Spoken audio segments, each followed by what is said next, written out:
The other element that, just referring back to Charles's comments around how he likened the wharenui and linked him to learning, is if you walk into a wharenui and the photo there showing the Tahuhu of the house, as you walk into the house, one of the things that Tahuhu represents is it doesn't begin and it doesn't end. So it's representing there was a time and there was an environment before we arrived, and there's also a time after us. And it simply reinforces that we are just here, but in a moment of time. And that we relate to a context that came before us, and that we have a relationship to a context that comes after us. The other one around the Poupou on the wharenui, if you have a look on that particular Poupou, one would think, well, the carver, who was my great-great-great-grandfather, may have got his dimensions wrong, and by the time he realised his thing wouldn't fit on the block of wood, it was too late. Because you can see the mouth kind of falls off the end. But again, the interpretation, as you go into the wharenui and you see these Poupou sitting there around the walls of the house.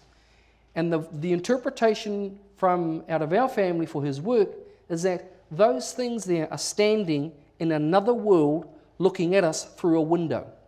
And if you imagine you're putting a window frame up around that carving, and the bits that you don't see are the bits that are blocked by the window frame. So it's showing us that there are a particular worldview looking into this particular context that has an impact on what we do and what we engage in here.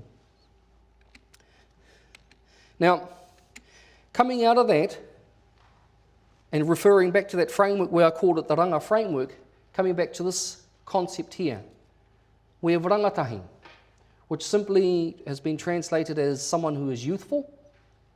And again, the million-dollar question is, when do you stop becoming youthful? Some say it's when you have children, although we know some who have had children who are still youthful. But using a Māori set of lenses, we see there are two parts to this word. Ranga, strand, tahi, singular. And what it's doing is it's describing a particular singular strand worldview. So it's describing the worldview that you grow in. Normally, your particular worldview is informed by your parents, by the environment that you grow within. And you will all could remember back or remember your children, is that the worldview that you grew up in, if you saw anything that was different to that, you were quite critical and very quick to point out that is wrong. And again, happens within Te Ao Māori. I refer back to my own time as growing up within Ngā Pūtahi and Tahuna. If I saw anything that didn't follow and fit with the tikanga and the processes that were done at home, I was quite quick to point out, hey, kaitehe, you are wrong, you don't know what you're doing. However, what I was doing is I was understanding it from my particular singular worldview. When we look at the term rangahau, which has been used to describe research, what it means is that we have the term ranga again and we have the term hau, new, or space for new. What it's describing is you are beginning to understand there are other worldviews, there are other ideologies as opposed to your own. So moving out of that very egocentrical worldview of saying, well, actually, well, maybe there are other ways of doing things. We don't know everything. There are other worldviews, there are other ways of doing things. And as we float between those two concepts, we get to this point in Māori which we describe as mātau. To be clear, I simply now have a profound clarity and understand what this world is about. And hence where we get the word mātauranga to describe knowledge. Mātau, clear, ranga of other ideologies.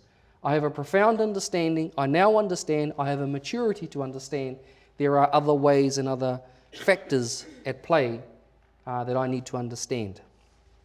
Now, the bulk of us tend to move in between those three elements, from rangatahi to rangahau to mātauranga. It's not linear, okay? We could be at mātauranga in this instance, depending on the context, we're back to rangatahi. Because as we begin to understand our context, we begin to expose ourselves to new contexts, we move from being knowledgeable back to being a learner again. And moving out of that, we have this term called rangatira. The term ranga, again, strand, tira, grouping of people. And my interpretation of the term ranga, it's been used to describe a leader, a chief, a leader. My interpretation of it as a rangatira is a person who can unite the different ideologies, ways of thinking in a group of people under the one theme to create an epistemology for that particular people, which is a rangatira, which is a leader. Ranga, strand, tira, grouping of people. So again, when we apply this to a learning context, it's understanding that as student and teacher arrive, we arrive from a different space, place, from a different context. We all start off with rangatahi. Going through a series of rangahau, of understanding each other's worldview, we hope we'll get to a particular point where we become mātau, we become clear on each other's perspectives. As we begin to get clear on each other's perspectives, we begin to reach a level that our leaders hope we aspire to, hence the area of rangatira. And within a learning context, we hope the learning is the element that is elevated to the rangatira status.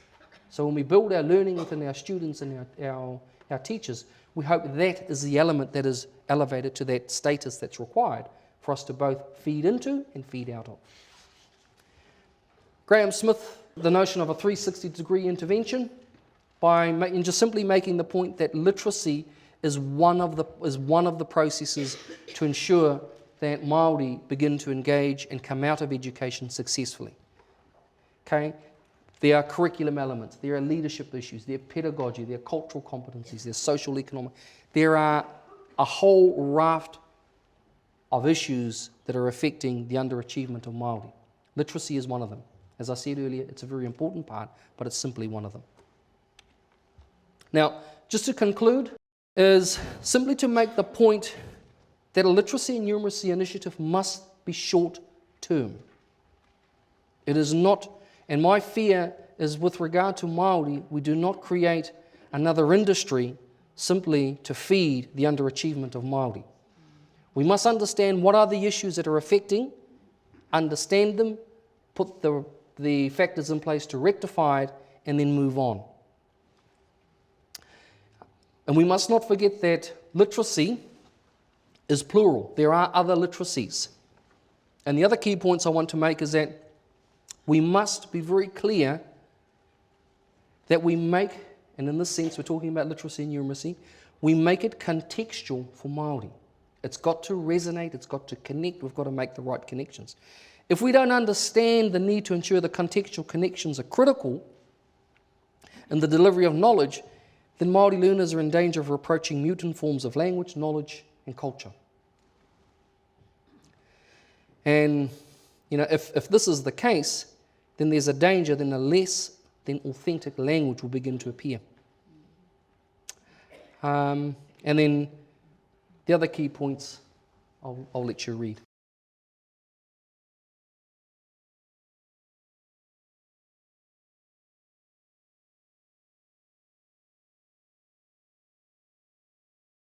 So the only key thing for me is to ensure that when we're talking about literacy and numeracy from a Māori context, that we must draw the analogy to make it contextual for the audience. And again, that's kind of what we try and do anyhow, in regardless of what it is we're teaching.